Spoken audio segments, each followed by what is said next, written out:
Greetings from Faith Assembly of God, Smith Grove, Kentucky. I'm Pastor Wade M. Hughes, and on the other side of the camera is Mr. Larry Carter. And if you'll notice last week's thing, he finally followed my admonition and put his name down as director or photographer, whatever it was. He put it down there. But now he deserves the credit for this. But we want to come to you and share a thought.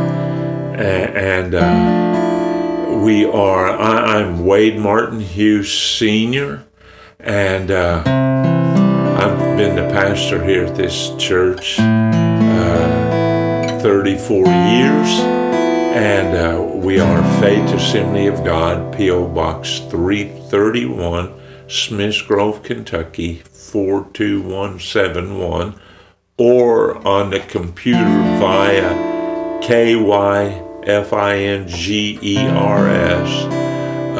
Kentucky Fingers at AOL.com, or you can find us on Facebook at Wade Hughes or YouTube Wade Hughes. But we have some thoughts we want to share with you today, and let's sing this song. Have thine own way, Lord. Have thine own way. Thou art the potter, I am the clay.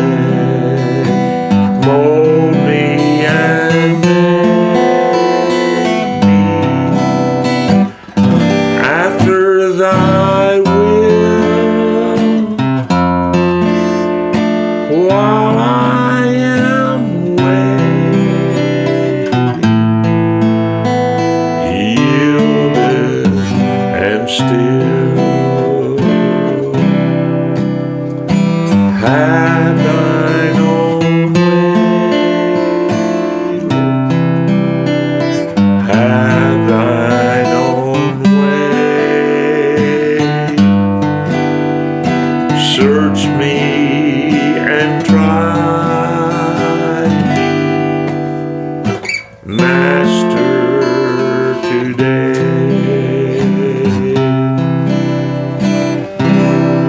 Whiter than snow,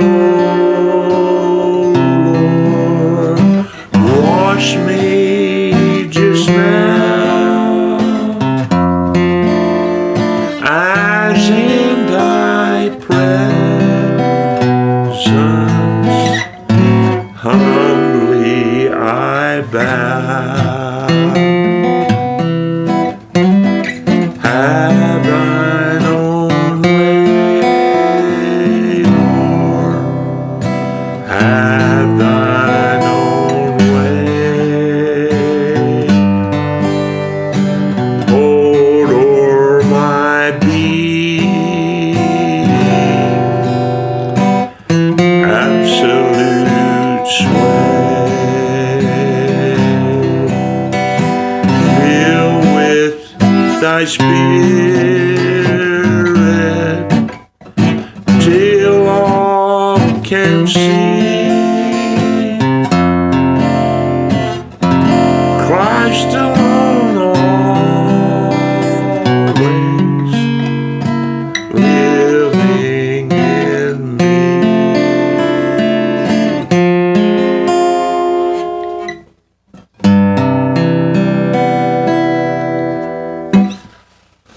Linda sent a different guitar with me today. It's still a Martin there.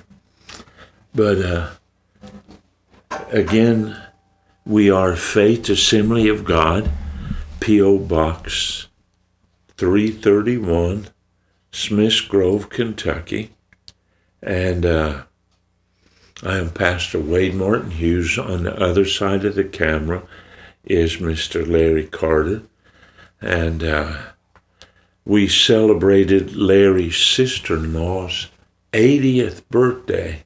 She's probably one of the youngest 80-year-olds in looks, but we went to, where did we go to? Lebanon Junction there, and celebrated her 80th birthday, and there was a big crowd there. And Homer and Judy are blessed people that have been very faithful to their church and to the cross, and we honored her, and I love to honor Christian workers. We want to look at today, the clay was marred. God's not finished. I trust his plan. I would normally have with me, I don't have it today, I talk about what heat does. It's amazing to me that Abraham, from the foundation of the world, Abraham was born in 1948, from the beginning of time. And it's amazing to me that Israel was established in 1948. And it's amazing to me that to purify gold, it requires the temperature of 1948. All of those, that's probably a whole lot more than a coincidence. But I wonder what heat does to us. The fiery furnace. The 3 Hebrew children said, King, we don't know what's going to happen.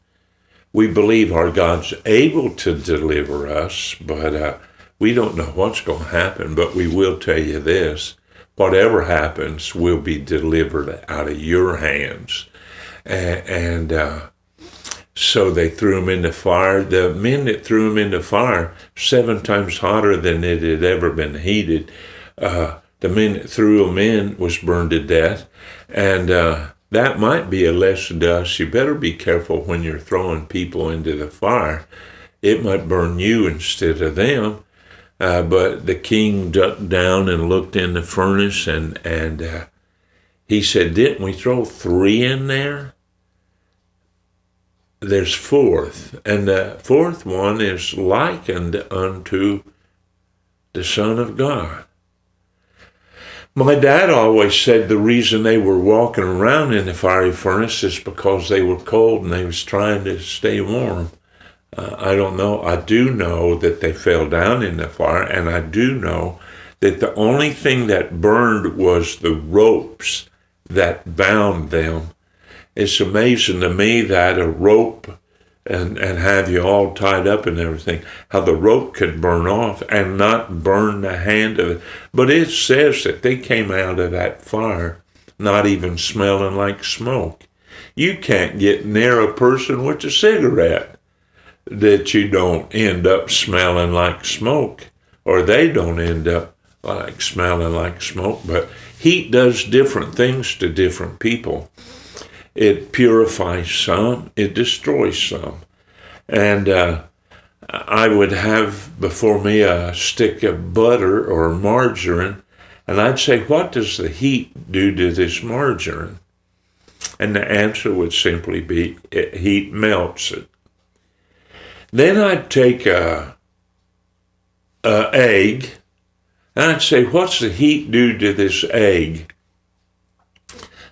While the heat melts the butter or margarine, it hard boils the egg. It makes the egg hard. But I think our ultimate goal would be that the heat what the heat does to the tea bag. The heat applied to the water with the tea bag in it gives off a good taste. I think that's God's plan. We're all going to face the heat in life. If you're a Christian, you're going to face the furnaces. If you're not a Christian, you're going to face the furnaces. Somebody said, I can't go to church because hypocrites are there. And that's true. There are hypocrites at church. I will also tell you, I don't understand you go to Walmart with hypocrites.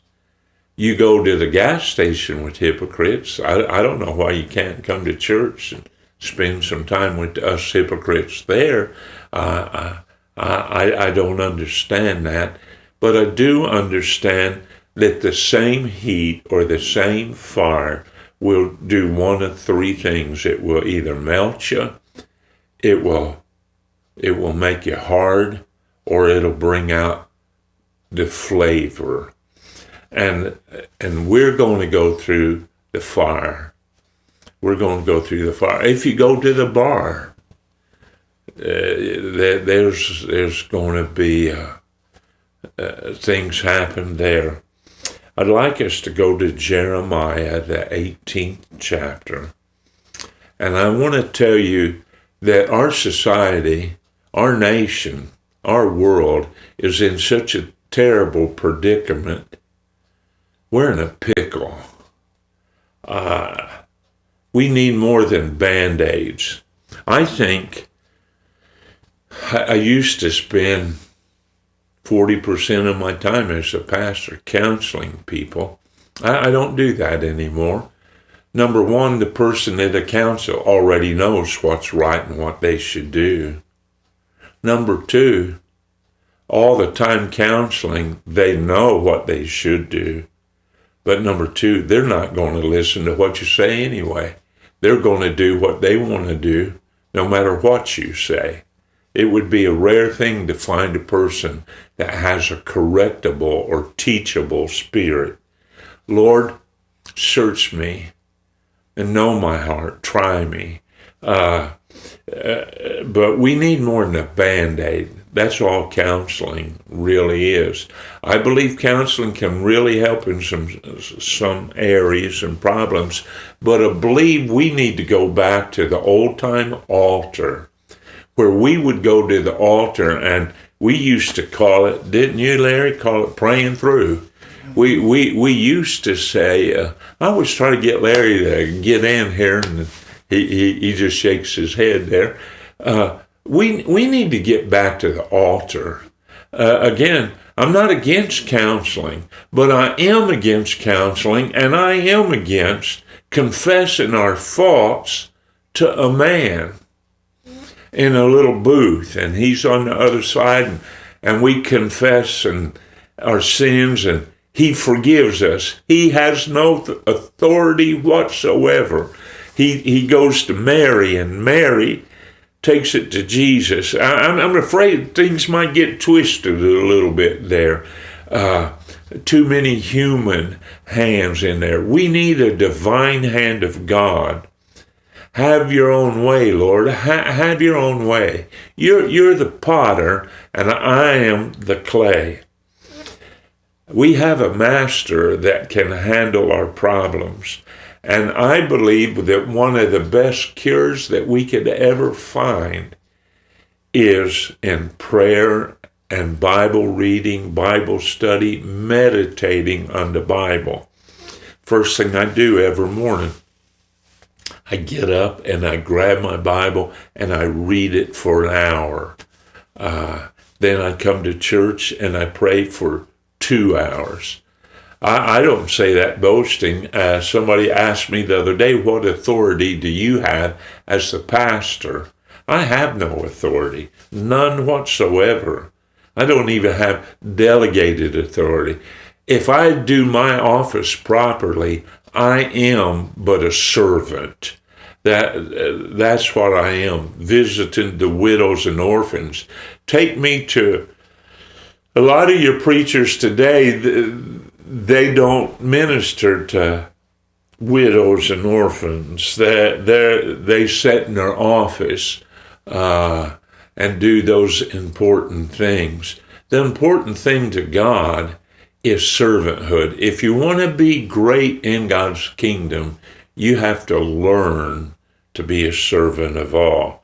And we find out that there's a lesson that God reveals unto man that if we're not careful, we'll miss it. And it's found in Jeremiah 18:1.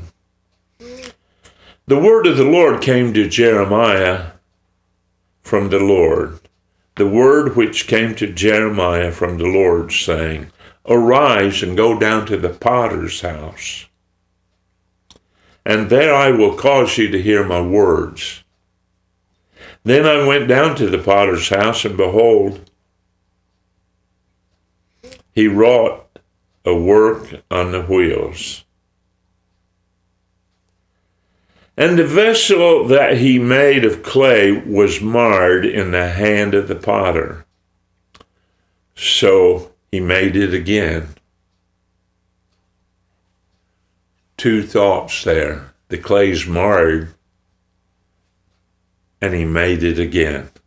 God doesn't throw clay away. God recycles people. God recycles people. And the vessel that he made of clay was marred in the hand of the potter. So he made it again another vessel, as seemed good to the potter to make it. The word of the Lord came to me, saying, O house of Israel, can I do with you as the potter? Saith the Lord, Behold, as the clay is in the potter's hand. I'd like us to think about what it means to be marred, messed up. I've messed up my life before. You have too. There's no one perfect, no one good. There was only one, and they killed him. But we're troubled vessels. We're injured. There's two kinds of injuries that we face in life. Again, it's not just being a Christian. If you're a sinner, you're going to face the same two kinds of injuries. There's going to be self-inflicted injuries of dumb things that you've done. And then there's going to be injuries where other people have hurt you. Sometimes it might be on purpose. They might have planned it. But I think as a whole, most injuries come not on purpose. Not planned anyway. But I'm messed up. I'm scarred. If you would go back and look at the sermon, Scarred, it's one of the better lessons that we ever taught. Scarred is just a lesson to us that we have survived. I have a scar right there. I have a scar right here where when I was a little kid, a girl pushed me down in a coal bin, and I fell in the coal, and I have a little blue mark there. Scars just mean you've survived, and I use Dave Roever, Roever, Dave Roever. If you've never gone and looked at his work on YouTube or whatever, I suggest that you would do that. But we're scarred, we're impaired, we're disfigured, we're damaged goods, we're spoiled. Our enemy comes to steal, kill, and destroy. He wants to mar you. And when he gets you messed up, when he gets you injured, when he gets you troubled, when I think about trouble, I always go to John 14:1. Let not your hearts be troubled. Ye believe in God, believe also in me. In my Father's house are many mansions. If it were not true, I would have told you. I go to prepare a place for you, that if I go, I will come again. Okay, let's go back to verse 1. Let not your hearts be troubled. If you have a troubled heart today, it's probably because you made the choice to let something mar your clay. I tell the story. I was in art appreciation class at LMU in Harrogate, Tennessee. I attended there from 70 to 74. And to be a school teacher, there was a class required called art appreciation.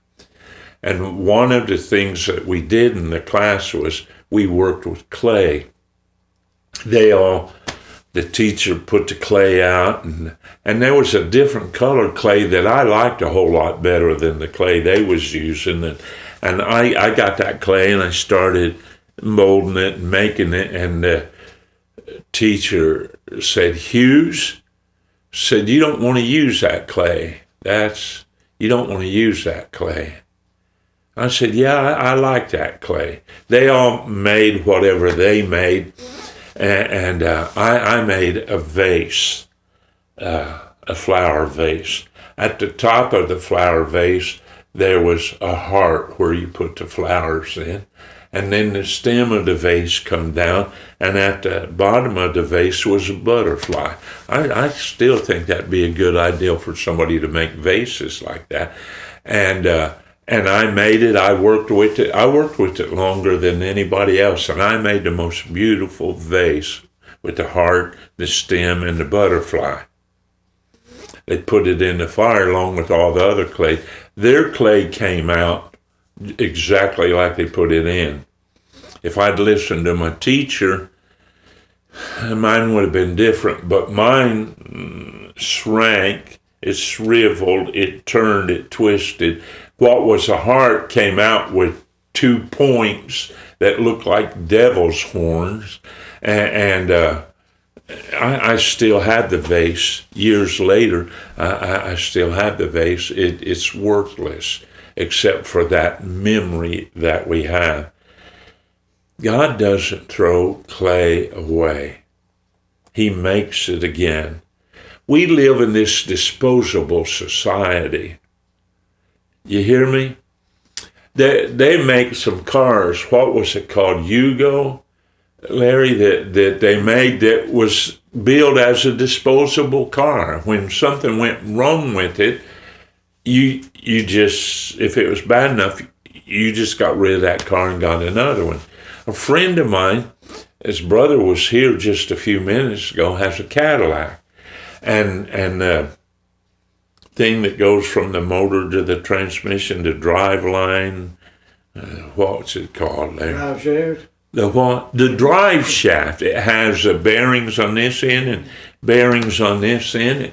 And it got wrong and the whole car was shaking and all of that. They took the part out and took it to Cadillac to have it worked on. And they said, no, we don't work on those. Throw it away and get a new one. $950, I think. Just throw it away. We don't work on that. God doesn't throw people away. There's some good people in jail that did some bad stuff. God doesn't throw that away. God doesn't throw that away. I sat on death row as an inmate was put to death. Lethal injection in the heel of his foot. He was a good boy from a good family. He just got messed up with the wrong crowd, made some terrible mistakes, and paid dearly with his life. God doesn't throw people away because they made mistakes. God doesn't throw preachers away because they made a mistake. I make mistakes all the time. I guess it's just part of life. It says in Matthew 16:26, what's it profit a man? For what is a man profited if he gains the whole world and loses his own soul? Or what shall a man give in exchange for his soul? Let's pretend you have $1 million. Let's pretend that you find out you have 6 hours to live.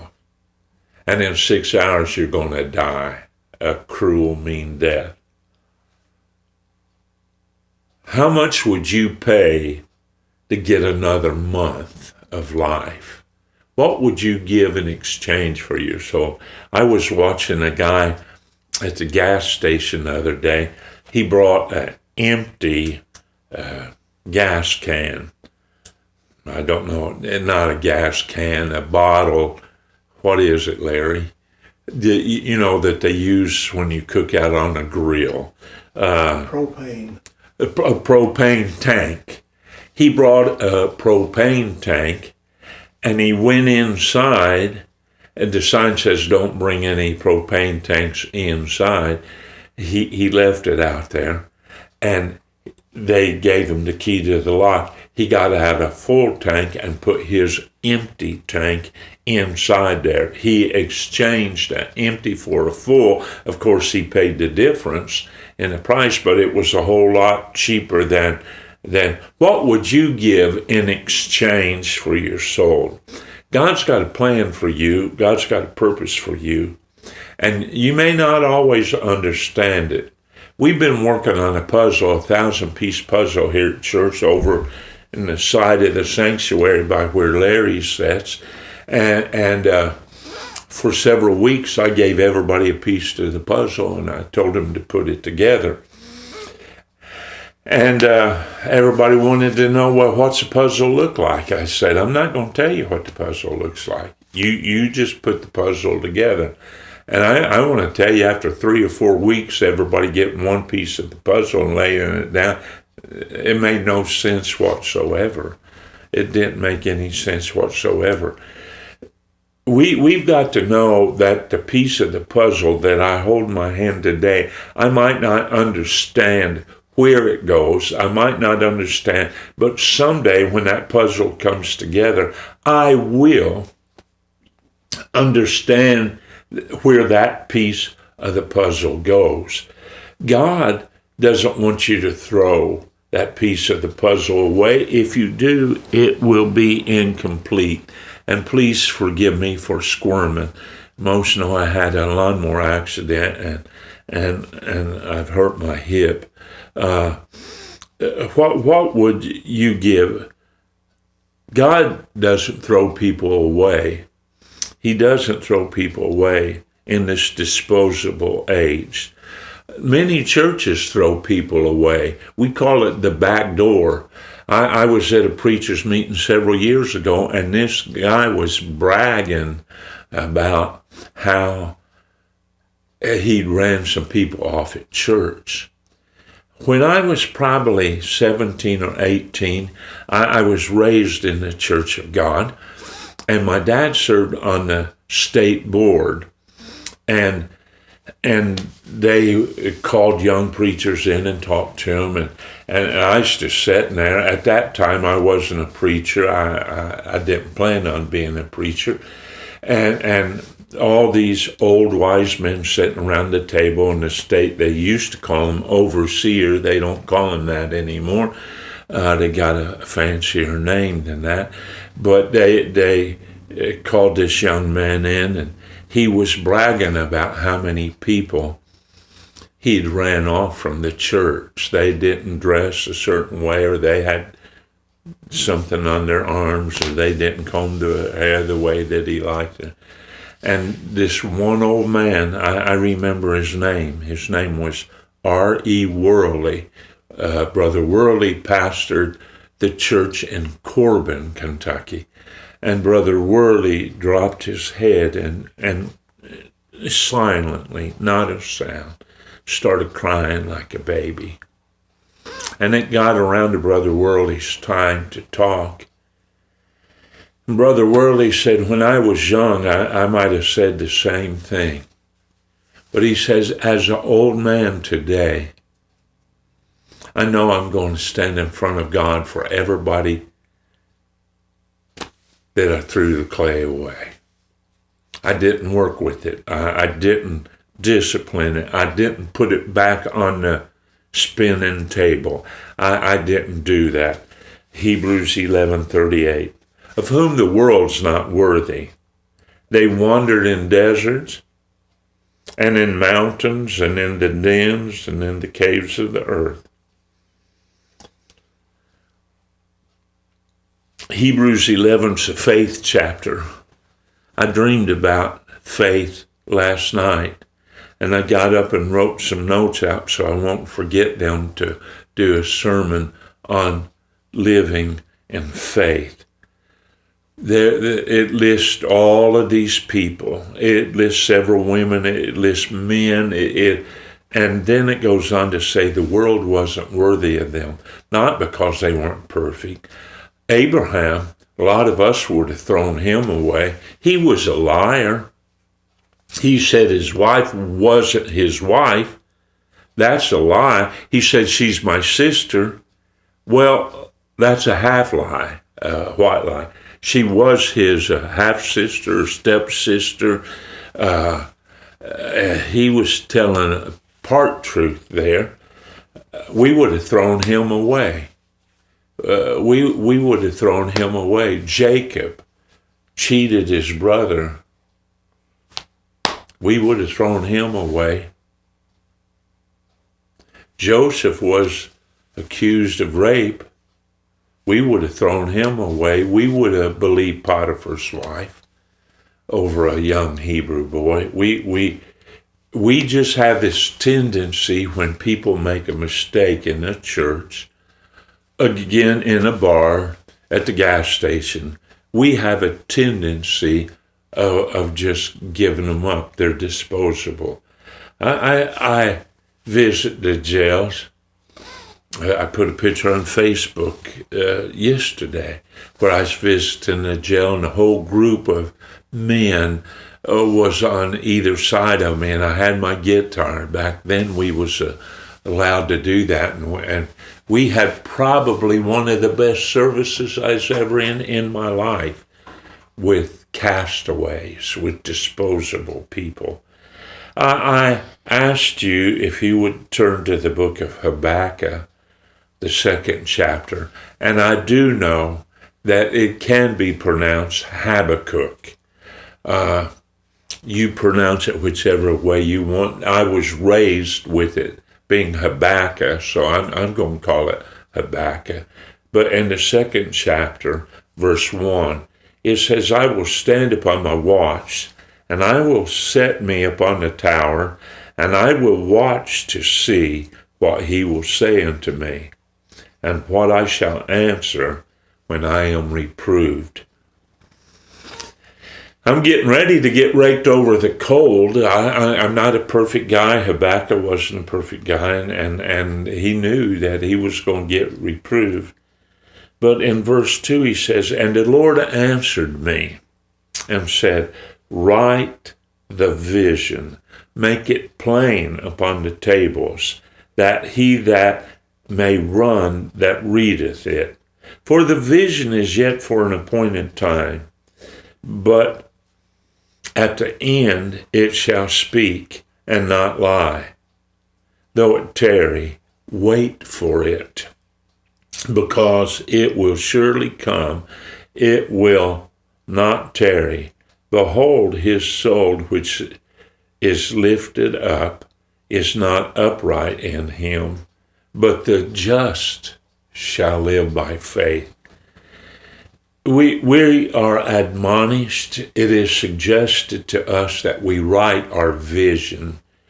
I in 44 years, 34 years here, I've asked a million times. I usually will ask a young man in the congregation, what's your purpose? What's your plan? The standard answer is this. You know what that means? I don't know. I don't know what my purpose is. I don't know what my plan is. How on earth are you going to carry out God's plan and purpose in your life if you don't adapt it to become your plan, and if you don't know the plan clearly? The easiest way our enemy has of impeding the work of the church, the easiest way to do that is to get you to not know what you're supposed to do. If you don't know what you're supposed to do, you're not going to do it. It's a trick. It's a trick of the enemy. And when we don't know, it says, write your vision. I think it'd be good to write God's plan and purpose for you on a piece of paper or type it up and stick it on the refrigerator. But it's not just for you. Why do I write so much? I have thousands of pages of written material, as did my dad. Why do I write it down? Number one, I forget it. I went back recently. I went back and was reading some notes that I'd written in the Bible that I retired some time ago, and the points were so powerful. And I thought, where did that come from? It was in my handwriting. I forgot all about it. But not only that, but someday I will lay my Bibles down. I will lay my notes down. My notes are on the computer for somebody else to read. God doesn't want to throw you away. God wants you to clearly know the plan and purpose for your life. On the other side of the camera is one of the most talented individuals that I've ever known. He can play the guitar like Chester Atkins. He can teach a Sunday school class. I heard last night somebody said, I've been to many churches, said he's the best Sunday school teacher I've ever had. And Larry doesn't like you to brag on him, but I will tell you that as we establish ourselves, we're not going to be disposable. We're going to find out that God has a plan and a purpose for us. Matthew 9, verse 36. Are we doing what we're doing because it's a religious duty? Did you hear me? A religious duty. Or are we doing what we're doing as an act of worship? I find a great danger in the church today that we do what we're doing because of an obligation instead of a personal relationship. I personally don't accept religious duties. I do what I do because I love to do what I do, and I feel like that was why I was born. My vision's written to remind me down the road if I forget, and that other people might know what it is that I'm called to do. I believe that the best thing we could ever do in church, why do you raise your hands at church? Well, I have to. The preacher says, raise your hands. So I raise them. The preacher says, clap your hands. Everybody in the church claps. Can I tell you, that's almost worthless? You need to do what you do, not because somebody told you to do it. How long has it been since you visited a widow? Cooked a meal, took a pie or cake or something by. That's why I think the rest home ministry is one of the most important ministries of the church. I've tried to get our state to establish a rest home ministry across the state to train people and to encourage people to go to the rest home. I've suggested that 23 years I was a presbyter. I often suggested that. It's never been picked up as a ministry. I think it's as important as Sunday school is or worship service is, that we go, and I've got what I call a Ruby rule. Larry remembers Ruby. He went to the rest home with me for years. Ruby had a big purse, and I always accused her of having a concrete block in her purse. And every now and then, if she didn't like what you said or was doing, she'd hit you with the purse. As I was going out of the rest home one day, she stopped me and she said, "Preacher, you cheated us." That really hurt my feelings. I cheated you. How did I cheat you, Ruby? She said, "You cheated us out of 5 minutes. You're supposed to sing 60 minutes, and you only did 55 minutes, and you cheated us."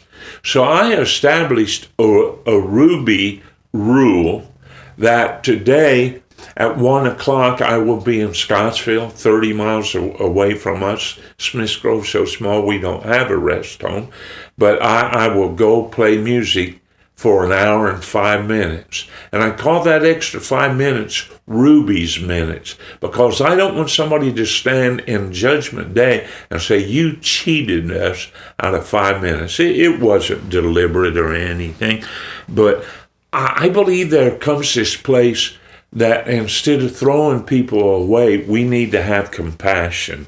Matthew 9, verse 36. And when Jesus saw the multitudes, he was moved with compassion on them, because they fainted and they were scattered abroad. Let me tell you a story that goes back many years, early 1970s. There's this family came to church where my dad pastored. I played the guitar, and their last name was Morgan. They become some of the dearest friends I've ever had in my life. Kova Morgan, the dad, ran a Volkswagen shop. That's all he worked on, Volkswagen. He had a Ford. He wouldn't work on the Ford. All he worked on was Volkswagens. Basically Beetles, but sometimes vans, sometimes Carnegies.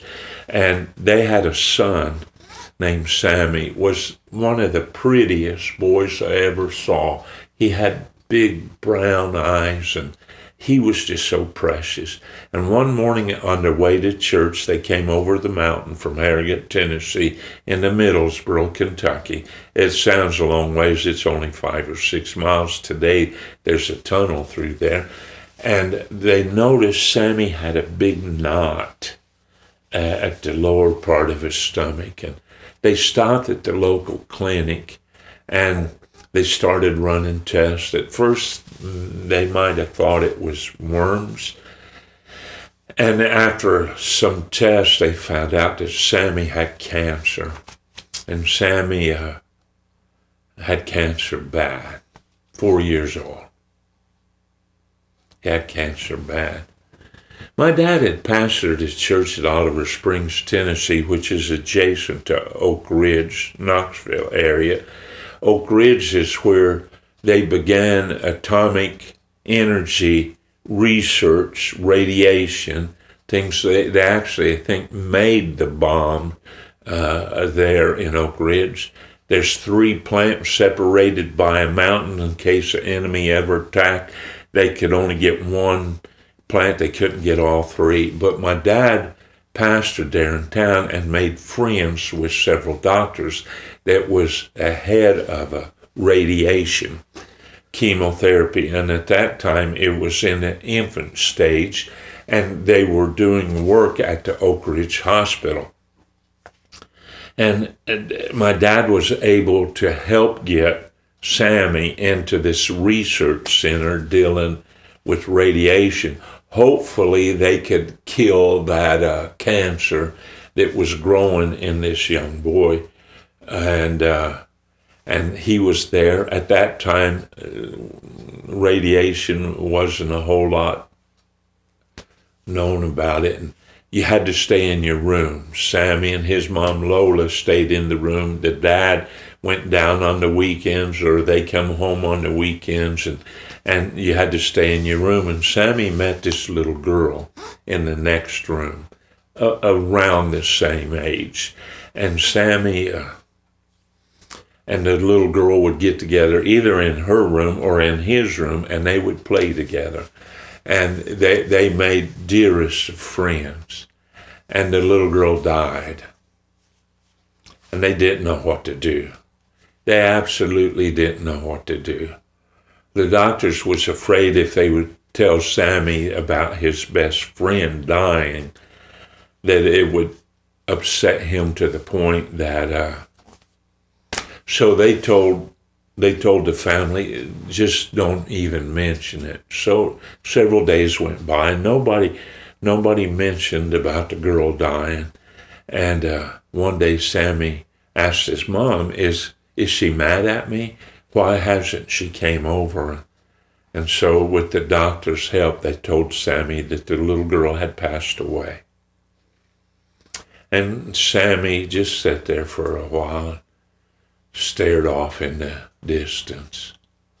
And his mom said, Sammy, Jesus came and took her home with him. And Sammy started crying. And Sammy cried and he said, I can't believe Jesus was that close. He was one room away from me. I can't believe that Sammy, he said that Jesus didn't come and get me and take me home. We could have played together in heaven.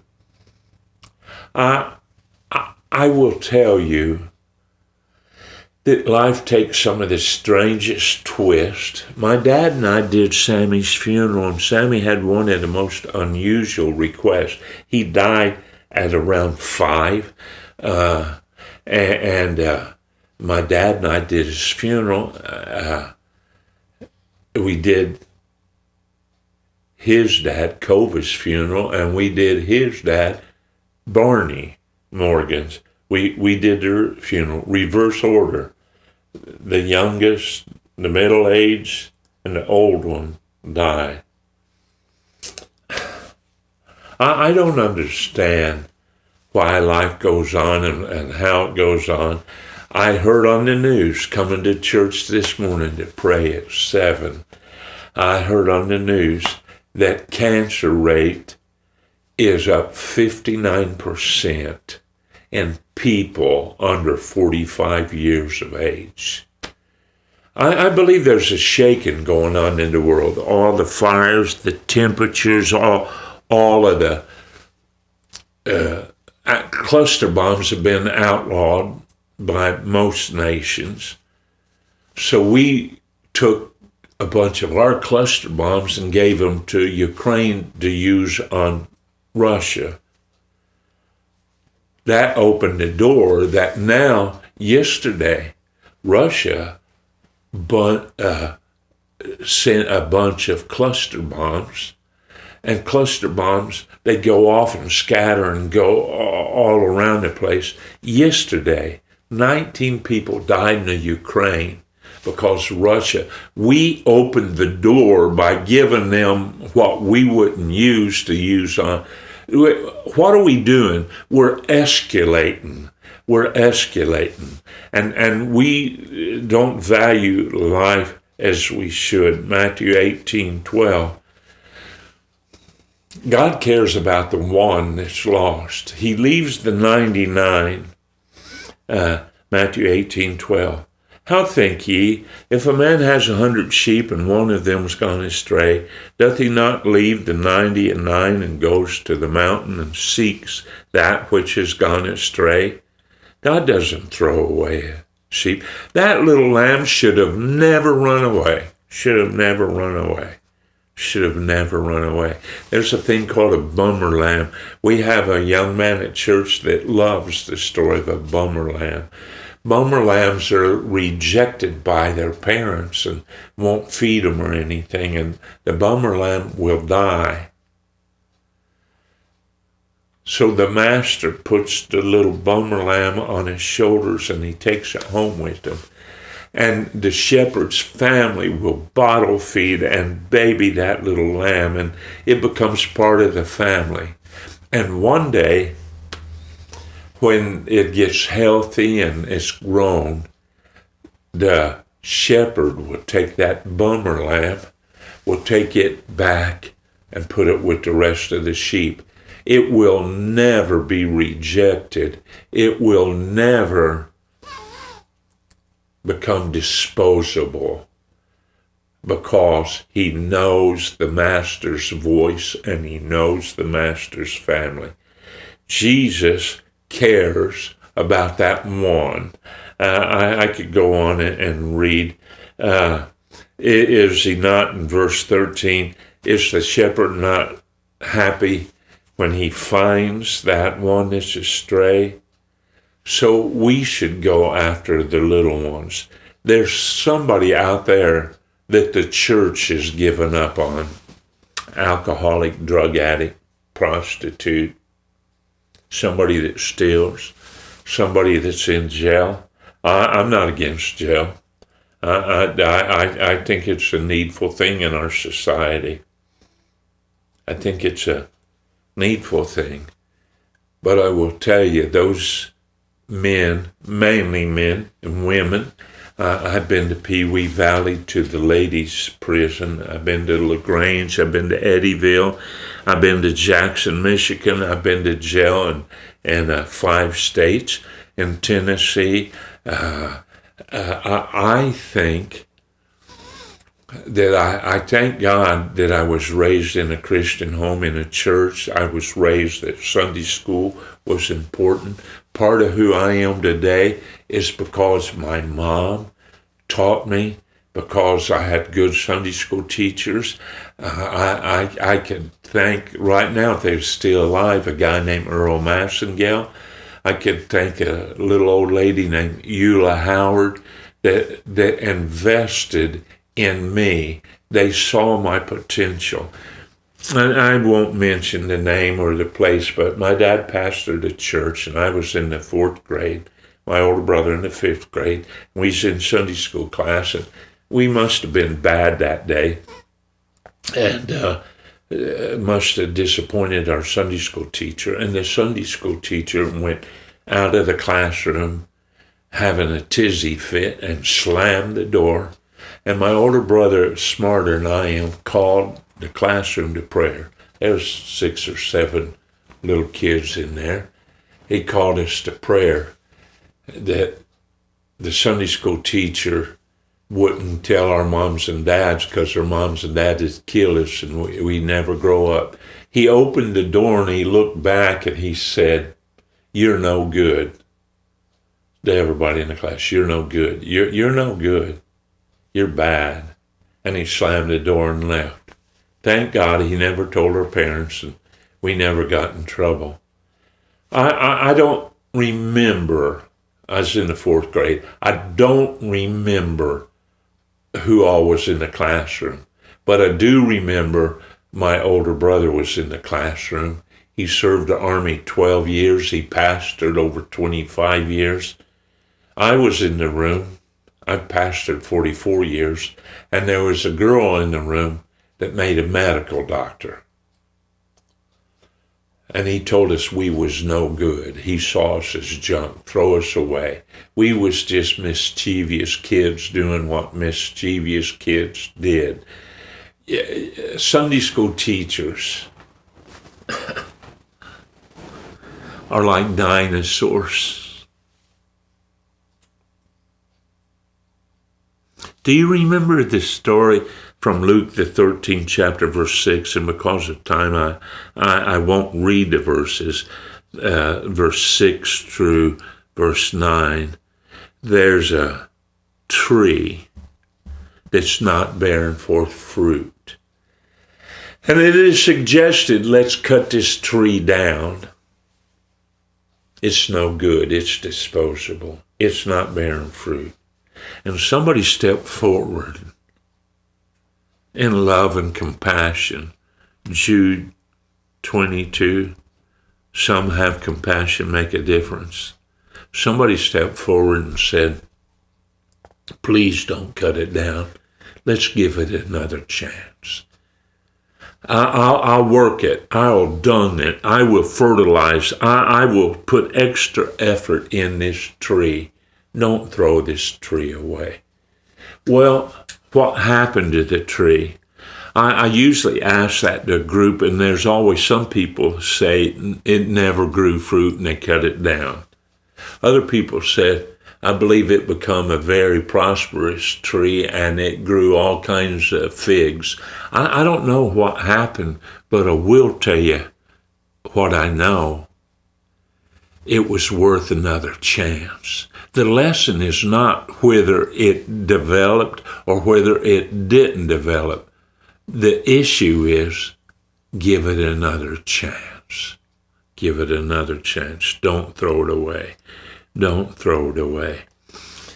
Let me close with this story.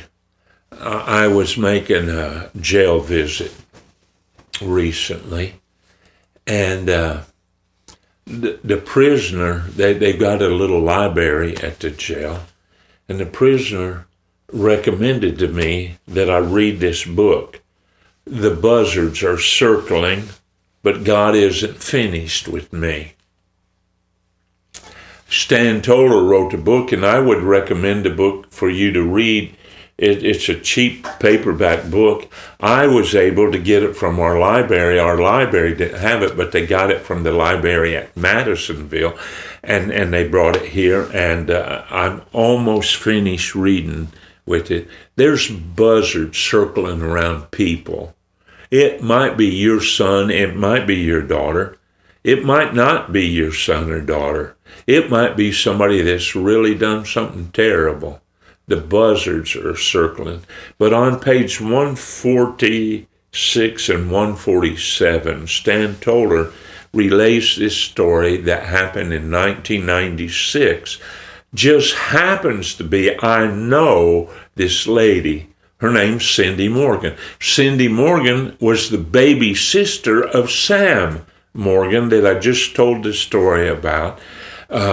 And she's playing, she's writes books, she writes songs, she's been nominated for all kinds of awards and things like that. But Stan Toller tells in this book, I didn't know it was in the book. And I couldn't believe when I read the story. Cindy Morgan is a personal friend of mine. I went to her birthday. She lives in Tennessee, south of Nashville. But Cindy Morgan was in Los Angeles for a series of concerts. And Stan Toller told this story that as Cindy unpacked her clothes for the concert that night, her fancy dress was all wrinkled and it looked terrible. And somebody said, well, we'll iron it for her. And so they couldn't find an iron, and the lady that was in the group tending to Cindy Morgan said, my house is not far from here, said, let's let this girl take my house key, run home, and get the ironing board out and iron Cindy's dress. And when the lady got to the house and she unlocked the door and went in, there was a teenage girl with a pistol getting ready to kill herself. And the lady talked her down, got the gun away from her, got all of those things, and saved the girl's life. When they got back and told the story to Cindy Morgan, a direct quote from the book, it says, Cindy Morgan said, to rescue a life, he wrinkled a dress. God cares. God knew that young lady was getting ready to kill herself. And the only way to get the pieces of the puzzle together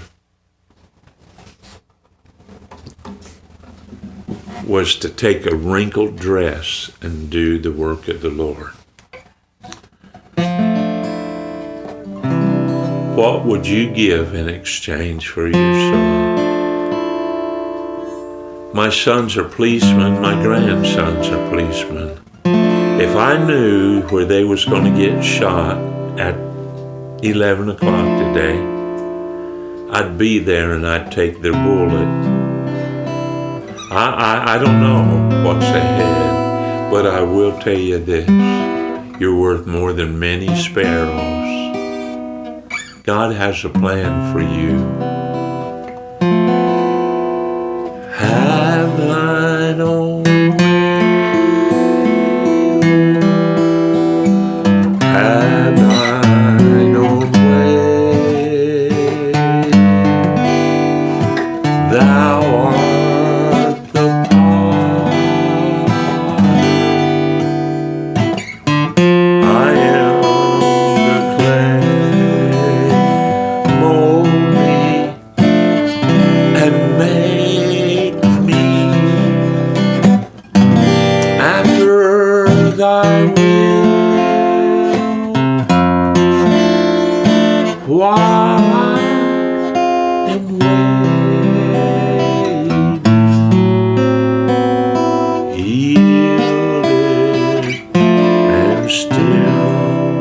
You're not junk. God doesn't make junk. A twofold call is what Larry and I asked. If at all possible, could you pass this on to somebody else? There's somebody that feels like they're marred clay and God doesn't want them anymore. That's not true. God will make you again. Pass this on. But our real heart breaks knowing that there's people that's going to hell. They're marred, and all they have to do is come to the Father. Ask the Father to forgive them and change their life. What would you give in exchange for your soul? Thank you for watching, and thank you, Mr. Larry Carter, on the other side of the camera. And I asked you, don't go to hell. I believe there's a literal place called hell. And I believe it's eternal. And I believe there's a heaven. And I believe you can go there. I don't care what you've done. I don't care what you've done. God forgives if you would let Him. Why don't you let Him? Thank you for watching.